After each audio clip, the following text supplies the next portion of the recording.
بشیر ایک ایسا نوجوان تھا جس کی عمر تو ہو چکی تھی کہ وہ اب کمائے، لیکن کوشش کرنے کے باوجود نہ ہی کوئی اس کو نوکری مل سکی اور نہ ہی وہ کسی جگہ پہ کام کر سکا۔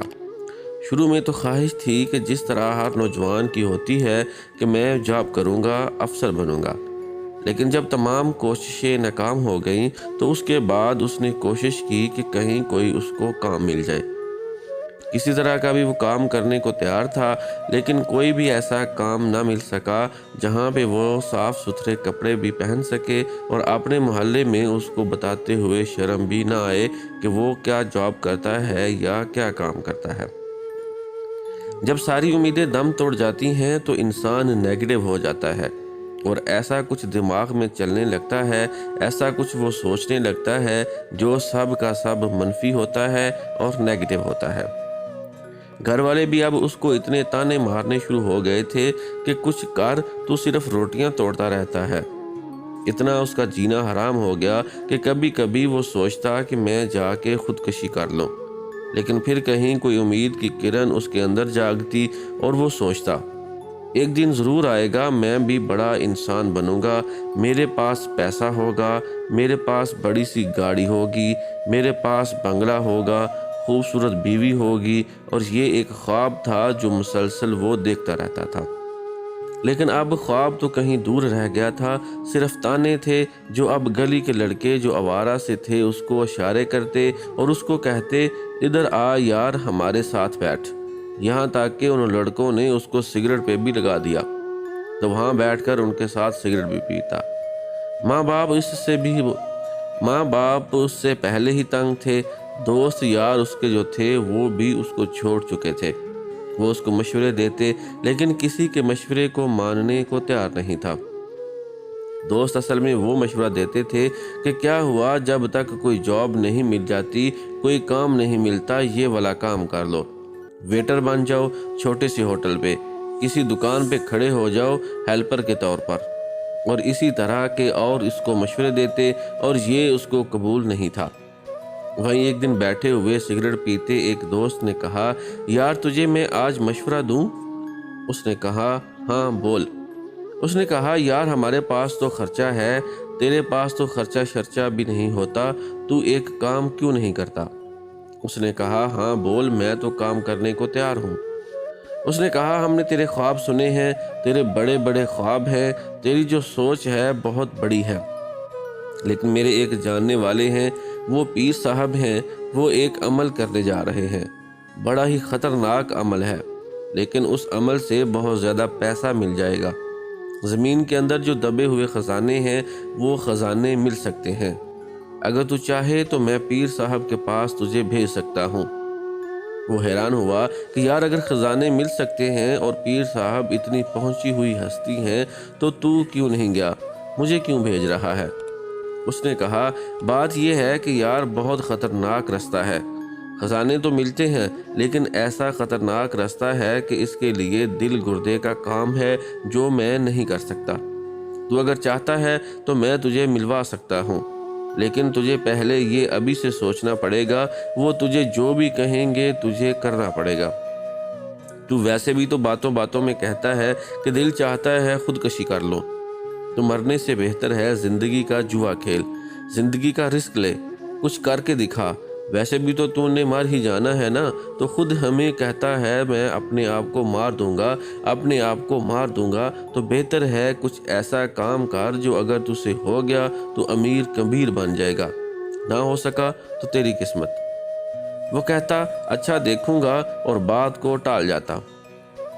2-3 دفعہ جب بات ہوئی تو ایک ایسی رات آئی، وہ کہتا ہے چھت کے اوپر گرمیوں کے دن تھے، چارپائی تھی میری اور میں اکیلا وہاں پہ لیٹا یہ سوچ رہا تھا کہ یار وہ روز مجھے کہتا ہے، آج پھر اس کے اوپر ایک دورہ سا پڑا ہوا تھا وہی برے خیالات کا، پھر وہی اس کا دل اداس تھا، آج پھر وہ برا برا سوچ رہا تھا، اپنی زندگی سے تنگ ہوا پڑا تھا۔ چھت کے اوپر لیٹا ہوا ایک بازو اس نے سر کے نیچے رکھا ہوا تھا اور اوپر کالے آسمان، اندھیرے سے پھیلے آسمان کی طرف ستاروں کو دیکھتے ہوئے سوچ رہا تھا یار میں کیوں اتنا بزدل ہوں کہ اپنے آپ کو مار دوں، مار دوں گا اگر اپنے آپ کو تو میں بھی اس آسمان سے اڑتا ہوا کہیں اور چلا جاؤں گا۔ شاید جو وہ اگلی زندگی ہو وہ میرے لیے آسان ہو۔ یہ تو بہت مشکل ہو گئی ہے۔ ماں کے تانے، باپ کے تانے، رشتہ داروں کے تانے، میری عمر میں تو لوگوں کی شادیاں جاتی ہیں، میری شادی تو دور کی بات ہے، میں تو کمانے جوگا نہیں ہوں۔ میرے پاس تو خرچے کے پیسے نہیں ہوتے، سگریٹ بھی مجھے دوست پلا دیتے ہیں۔ وہیں فیصلہ کرتے کرتے اس دوست کی باتیں یاد آ گئیں۔ یار وہ مجھے کہتا ہے تو میں کیوں نہ وہ فیصلہ کر لوں، اور اسی رات اس نے فیصلہ کر لیا۔ زندگی سے تو میں ویسے ہی تنگ آ گیا ہوں، تو مجھے یہ رسک لینا چاہیے۔ اگر مشکل کام ہے تو کیا ہوا، میں نوجوان ہوں، ہٹا کٹا ہوں، صحت مند ہوں، بازو مضبوط ہیں، باڈی بلڈر ٹائپ ہوں۔ وہ کبھی جم نہیں گیا تھا لیکن بھاگتا دوڑتا اور اس طرح کا کرتا تھا کہ وہ مضبوط جسم کا مالک تھا۔ اس نے کہا میرے اندر بہت سی صلاحیتیں ہیں، صرف نہیں ہے تو میرے پاس پیسہ نہیں ہے۔ میں شکل و صورت کا اچھا ہوں تو مجھے یہ رسک لینا چاہیے، مجھے زندگی کی یہ ہار یا جیت کا فیصلہ کرنا چاہیے۔ اور اسی رات جب پتہ نہیں کب اس کو نیند آئی، جب اس کی آنکھ کھلی تو اس کی ماں اسی طریقے اس کو تانے مار کے جگا رہی تھی جو ایک روٹین بن چکی تھی۔ لیکن آج ماں کے تانے سنتے ہوئے وہ اندر سے ہنس رہا تھا۔ روز اس کا غصہ آتا، منہ بناتا، ماں کو جواب دیتا، بہت برا بھلا سوچتا، آج وہ ہنس رہا تھا۔ ماں جو کہنا ہے کہہ لے، اب میرے حالات بدلنے والے ہیں۔ یہ رات جو گزری ہے میں فیصلہ کر چکا ہوں۔ وہ اپنے آپ سے بات کر رہا تھا، دل ہی دل میں بات کر رہا تھا، اوپر ہی اوپر مسکرا رہا تھا کہ ماں کہہ لے جو تو نے کہنا ہے، بہت تھوڑے دن رہ گئے ہیں۔ دیکھنا تیرے بیٹے کے پاس بہت بڑی گاڑی ہوگی، بہت بڑا گھر ہوگا، وہ سب آسائشیں ہوں گی جو میں نے خواب دیکھے ہیں۔ آج وہ فیصلہ کر چکا تھا، چاہے جتنا بھی خطرناک راستہ ہے میں نے یہ کر کے دکھانا ہے اور کرنا ہے۔ وہ اپنے دوست کے پاس پہنچا، اسی طرح محفل جمی اور اس کو کہا یار مجھے جو تو نے کہا تھا وہ منظور ہے، مجھے پیر صاحب کے پاس لے چلو۔ دوست نے مسکرا کے کہا سوچ کے کہہ رہا ہے یا ویسے ہی کہہ رہا ہے؟ کیونکہ میں نے تجھے پہلے کہا تھا کہ پھر تیرے لیے مڑنا آسان نہیں ہوگا، کیونکہ یہ راز کی باتیں ہوتی ہیں۔ اگر میں تجھے لے جاتا ہوں تو تجھے حلف دینا پڑے گا، مجھے بھی اور پیر صاحب کو بھی۔ اگر انہوں نے تجھے اپنے پاس بٹھا لیا، کام میں لگا لیا تو ان کا شاگرد بن گیا، مرید بن گیا، پھر تیرے پاس واپسی کا راستہ نہیں ہوگا۔ آج ہی فیصلہ کر لے، یا ابھی اسی خیال کو دماغ سے نکال دے، یا پھر آج اسی لمحے ابھی مجھے فیصلہ کر کے بتا۔ پھر مڑنے کا راستہ نہیں ہوگا، چاہے جتنا بھی خطرناک راستہ ہو تجھے آگے بڑھنا پڑے گا۔ تو اس نے پوچھا کیا مطلب ہے؟ خطرناک راستے سے کیا مراد ہے؟ اس نے کہا یہ مجھے نہیں پتا، لیکن اتنا میں ضرور جانتا ہوں تجھے جو بھی کہیں گے وہ سب کچھ کرنا پڑے گا۔ تو بشیر نے ہنس کے کہا مجھے اپنی جان لینی ہوگی۔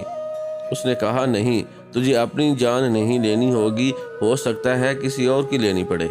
تو وہ ڈر سا گیا، کبھی اس نے جرم کا سوچا نہیں تھا، تو وہ کہنے لگا یار یہ تو بہت مشکل کام ہے۔ تو اس نے کہا تو لوٹ جا، یا پھر آج رات سوچ لے، مجھے کل جواب دے دینا۔ وہ تو خوش ہو کے آیا تھا، فیصلہ کر کے آیا تھا، لیکن یہ سوچ کے کہ کسی اور کو بھی مارنا پڑے گا تو وہ پریشان سا ہو گیا۔ وہیں بیٹھا رہا، اس کے ساتھ گپ شپ کرتا رہا، لیکن اصل میں وہ کھویا ہوا تھا۔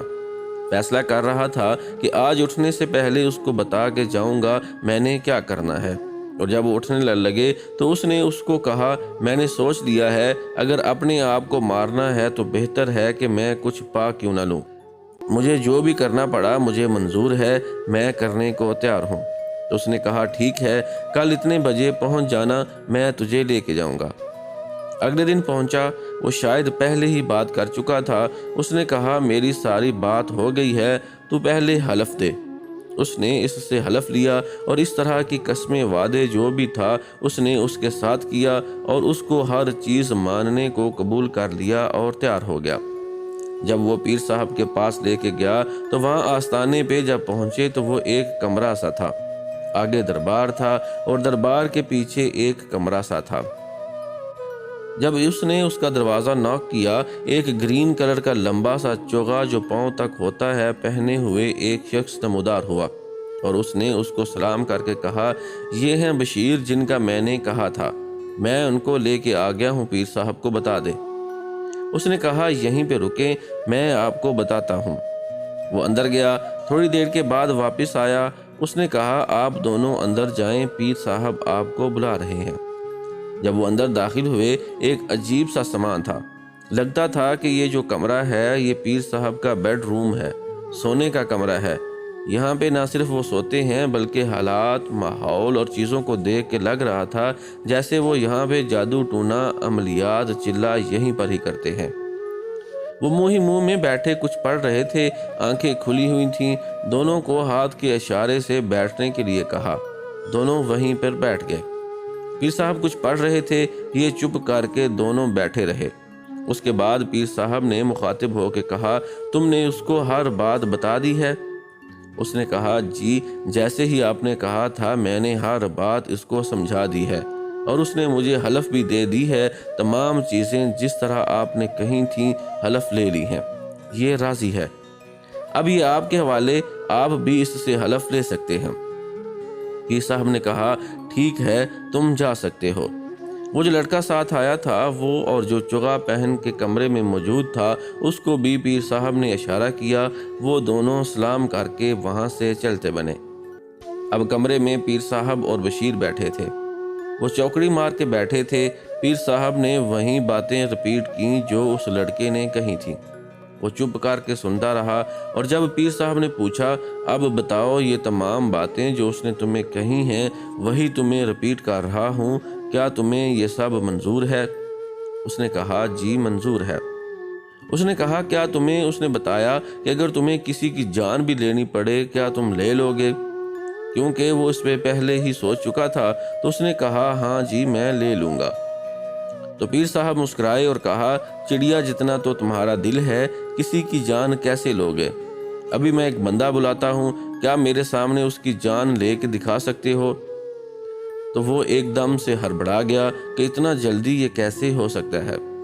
تو پیر صاحب کی طرف چونک کے دیکھا، اور پیر صاحب نے اس کے چہرے پہ وہ خوف پڑھ لیا، گھبراہٹ پڑھ لی کہ جیسے اس کے لیے خوفناک سی بات ہو۔ تو پیر صاحب نے ایک بندے کو آواز دی اور وہ بندہ اندر داخل ہوا، وہی جس نے چوغا سا پہنا ہوا تھا۔ پیر صاحب نے اس کو کہا، جاؤ فلاں بندے کو بلا کر لاؤ اور چھری بھی لے کر آؤ۔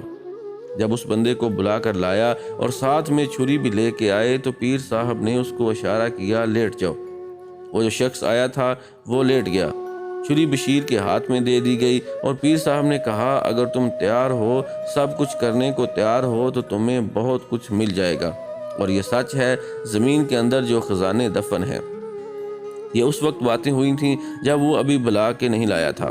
دونوں اکیلے بیٹھے ہوئے تھے کہ زمین کے اندر جتنے بھی خزانے دفن ہیں ان میں سے بہت سارے خزانے میرے ہاتھ لگ جائیں گے، اور اس میں سے تمہارا بھی حصہ ہوگا، لیکن تمہیں حصہ اس وقت میں ملے گا جب تم اپنے آپ کو میری نظروں میں اس قابل بناؤ گے کہ میں یہ یقین کر لوں کہ ہاں تم کام کر سکتے ہو۔ پھر میں تمہیں اپنی شاگردی میں بھی لے لوں گا، اور پھر نہ صرف میرے پاس بیٹھ کے وظیفہ کرو گے بلکہ جب میں خزانہ پا لوں گا تو اس کا ایک بڑا حصہ میں تمہیں دوں گا۔ تمہاری وہ تمام خواہشات جو تم گاڑی، بنگلہ، گھر، بیوی کا سوچ کے بیٹھے ہوئے ہو وہ سب تمہیں مل جائے گا، لیکن اس کے لیے تمہیں کسی کو مارنا ہوگا۔ میرے سامنے ایسا کر کے دکھا سکتے ہو کہ ہاں تم کسی کو مار سکتے ہو۔ وہ گھبرا گیا، اس بات پہ پریشان ہو گیا۔ تو پیر صاحب نے اسی لمحے کسی کو آواز دی اور کہا، اب اندر چھری لے کے آؤ۔ بندہ بھی آ گیا اور اس کو پیر صاحب نے اشارہ کیا، لیٹ جاؤ، اور وہ جب لیٹ گیا تو پیر صاحب وہ جو چوغا پہنے ہوئے تھا اس کو اشارہ کیا، اس نے چھری بشیر کے ہاتھ میں دے دی۔ پیر صاحب نے کہا، میں پڑھنے لگا ہوں، اور جیسے ہی میری پڑھائی ختم ہو تم نے یہ چھری اٹھا کے اس کی گردن پر رکھنی ہے، اور اس کے بعد اس کی گردن کو کاٹ دینا ہے۔ اس کے ہاتھ کانپ رہے تھے، وہ بہت خوف زدہ تھا، بہت گھبرایا ہوا تھا، اور پیر صاحب مسلسل اس کو دیکھ رہے تھے۔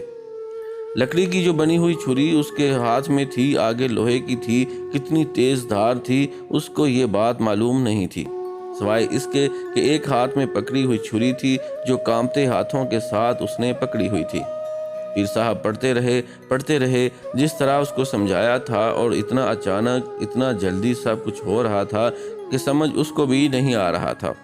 پڑھتے پڑھتے اسی طرح سے اشارہ کیا کہ اس کی گردن پہ رکھو، تو اس نے کانپتے ہوئے ہاتھ جو وہ اتنی دیر شاید بیٹھا فیصلہ کر رہا تھا کہ زندگی کی وہ گھڑی وہ لمحہ آ پہنچا ہے جب میں نے فیصلہ کرنا ہے کہ آیا مجھے امیر بننا ہے یا آج یہاں سے چپ کر واپس چلے جانا ہے، اس گھر کے لیے، ان دوستوں کے لیے، ان رشتہ داروں کے لیے جو ہر وقت اس کو تانے مارتے ہیں ایک ناکام شخص ہونے کے۔ یہ اسی فیصلے کی گھڑی تھی کہ اس نے ناکام ہونا ہے یا آج زندگی کے خزانوں کو، زندگی کی عیاشیوں کو، اپنے خوابوں کو پا لینا ہے۔ وہ جتنی دیر میں بندے کو بلا کے لایا اور اس کے بعد وہ زمین پر لیٹا اور اس کے ہاتھ میں چھری دی گئی، تب تک وہ کچھ نہ کچھ فیصلہ کر چکا تھا۔ لیکن جب پیر صاحب نے کہا ابھی میں کہوں گا اور تم نے کرنا ہے، یہ تھا آخری پل، لیکن یہ بہت خوفناک عمل تھا۔ کسی کو مارنا، کاٹنا، گردن اور دھڑ کو الگ کر دینا، یہ بہت خوفناک تھا۔ خواب، خواہشات، سب کچھ اپنی جگہ، لیکن یہ اتنا آسان نہیں تھا، اس لیے اس کا ہاتھ مسلسل کانپ رہا تھا۔ پیر صاحب مسلسل اس کو دیکھ رہے تھے، اور وہ جو بلا کے لایا تھا اس کے پیچھے کھڑا تھا۔ جو شخص آ کے لیٹا تھا اس نے آنکھیں بند کر لی تھیں اور سفید کلر کا شلوار قمیض اس نے پہنا ہوا تھا۔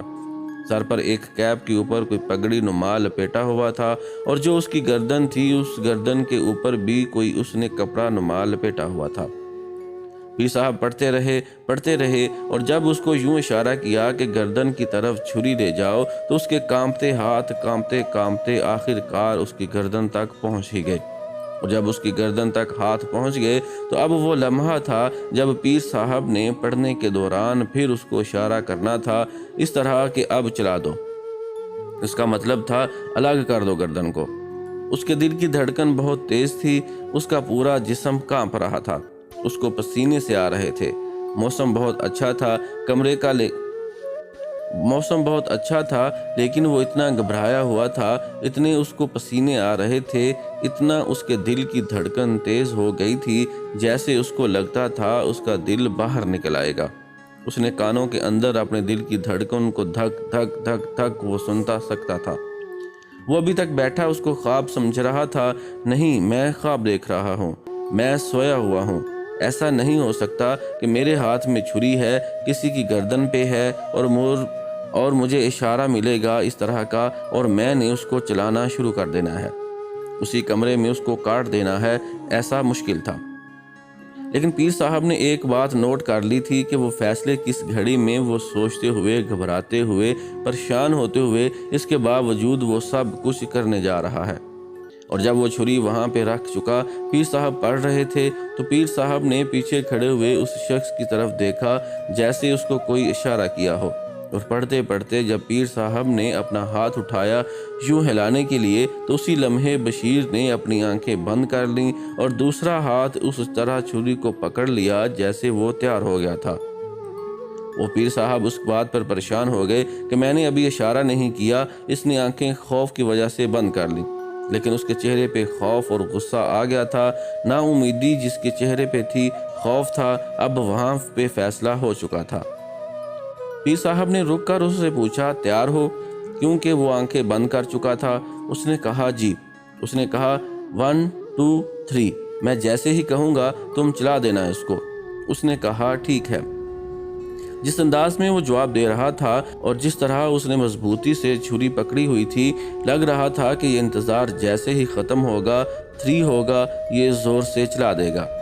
اور جیسے ہی پیر صاحب نے کہا 1 2، تو اس کے ہاتھ اور اتنی سختی سے ہو گئے کہ اب وہ بے چین تھا کہ اس کے اوپر چھری میں چلا ہی دوں، کہ جیسے ہی لفظ 3 ہوا، جو پیچھے جس کو پیر صاحب نے اشارہ کیا تھا اس نے فوری طور پر اس کے ہاتھ اوپر اٹھا لیے، اور جیسے ہی اس کے ہاتھ اوپر اٹھائے گئے، وہ اتنی تیزی سے ہاتھ یوں چلانا شروع ہو گئے تھے کہ وہ 3 سے پہلے ہی اس کے ہاتھ کو اوپر اٹھا چکا تھا، ورنہ اس سے پہلے وہ چلا دیتا۔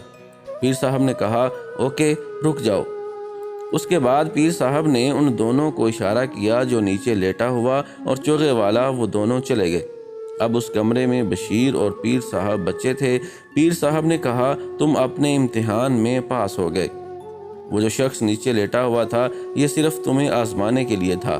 اس نے گلے میں ایسا کچھ پہنے ہوئے تھا کہ تم چلاتے بھی تو اس کو کچھ بھی نہ ہوتا، اور چھری دھار والی بھی نہیں تھی، تیز بھی نہیں تھی، کاٹتی بھی نہ اس کے گلے کو، خراش تک بھی نہ آتی۔ لیکن خوشی اس بات کی ہے کہ تم اس امتحان میں پاس ہو گئے۔ اس کا مطلب ہے تم سب کام کر سکتے ہو۔ یہ تمہیں آزمانے کے لیے کیا گیا تھا۔ یہ میں نے ڈرامہ رچایا تھا، لیکن میں نے تمہیں پاس کیا۔ آج کے بعد میں تمہیں اپنی شاگردی میں لیتا ہوں۔ آج سے تم مجھے استاد جی کہو گے۔ اور اس کے بعد اس استاد نے اس جتنے بھی حلف تھے، وعدے تھے، قسمیں تھیں، وہ ساری لے لیں، اور اس کے بعد وہ اس استاد کی شاگردی میں آ گیا۔ اب وہ استاد جی کے پاس جب جاتا، وہاں پہ مریدین آتے۔ پیر صاحب اس کے لیے استاد جی تھے، لوگوں کے لیے پیر صاحب تھے، لوگوں کو تعویذ دیتے، جنات نکالتے، بہت سی چیزیں کرتے۔ بشیر وہاں بیٹھ کے اپنی آنکھوں سے دیکھتا، لیکن وہ سیکھنا نہیں چاہتا تھا، وہ کچھ بھی نہیں کرنا چاہتا تھا۔ وہ نہ ہی پیر بننا چاہتا تھا، نہ جادو ٹونے کا توڑ کرنا چاہتا تھا۔ اس کا مشن کچھ اور تھا، امیر ہونا۔ اس لیے وہ دیکھتا رہتا، اس کو جیسے جیسے پیر صاحب کہتے وہ مدد بھی کرتا تھا۔ پیر صاحب پکڑانے کے لیے کوئی چیز کہتے یا اشارہ کرتے، وہ چیز پکڑا دیتا۔ پیر صاحب کوئی چیز منگواتے، وہ دے دیتا۔ اسی طرح وہ ہیلپ کرتا رہتا، لیکن فرما بردار ہو کے، اور جب وہ گھر کی طرف لوٹنے لگتا تو پیر صاحب اس کو گھر جانے سے پہلے کچھ پیسے پکڑا دیتے۔ یہ ایک ایسا کام شروع ہو گیا تھا جس سے وہ بہت خوش تھا۔ جب پہلی دفعہ اس کے ہاتھ میں پیسے رکھے گئے تو جاتے ہوئے اس نے باقاعدہ طور پر کچھ پھل فروٹ خریدے اور گھر لے جا پہنچا، اور جب ماں کے ہاتھ میں پکڑائے تو ماں حیران رہ گئی اور کہا، یہ کہاں سے آئے ہیں؟ کہیں چوری کر کے تو نہیں لایا؟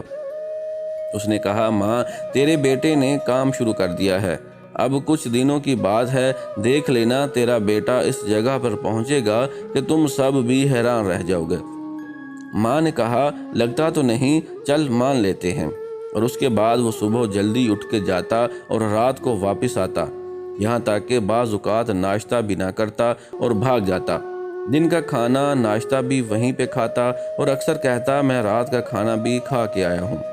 اس کا سارا دن وہیں پہ گزرتا، صبح دوپہر شام وہ وہیں ہوتا، اور رات کو کچھ پیسے بھی ساتھ لے کے آتا، یہاں تک کہ پیر صاحب نے پیسے بھی آہستہ آہستہ بڑھانا شروع کر دیے۔ کچھ دنوں بعد پیر صاحب نے اس کو کہا، پہلا کام جو میں نے تمہارے ذمے لگا رہا ہوں وہ یہ ہے، کل تم بے شک آستانے پہ نہ آنا، تم نے کل شام تک تازہ خون کا بندوبست کرنا ہے۔ یہ میں تمہیں برتن دے رہا ہوں، اس کے اندر تازہ خون جمع کرنا ہے اور اس کے ڈھکن کو بند کر کے میرے پاس لے آنا۔ اور پیر صاحب اپنے کام میں مصروف ہو گئے، جیسے وہ کچھ سننا نہ چاہ رہے ہوں، مزید بتانا نہ چاہ رہے ہوں۔ کہاں سے لانا ہے، کیسے لانا ہے، کیا کرنا ہے، پیر صاحب کچھ سننے کے موڈ میں نہیں تھے۔ اس نے برتن پکڑا اور رات کو چلا گیا۔ صبح وہ جب اٹھا تو پریشان ہوا کہ آج آستانے پہ نہیں جانا، لیکن آج میں نے خون کا بندوبست کرنا ہے۔ میں کہاں سے خون کا بندوبست کروں، وہ بھی تازہ خون کا بندوبست؟ بس وہ سوچتا رہا۔ وہیں پہ اس کے دماغ میں خیال آیا کہ کیوں نہ شہر کسی شاپ پہ چلا جاؤں جہاں جانور ذبح کرتے ہیں، جہاں ذبح خانے بنے ہوتے ہیں شہروں کے اندر۔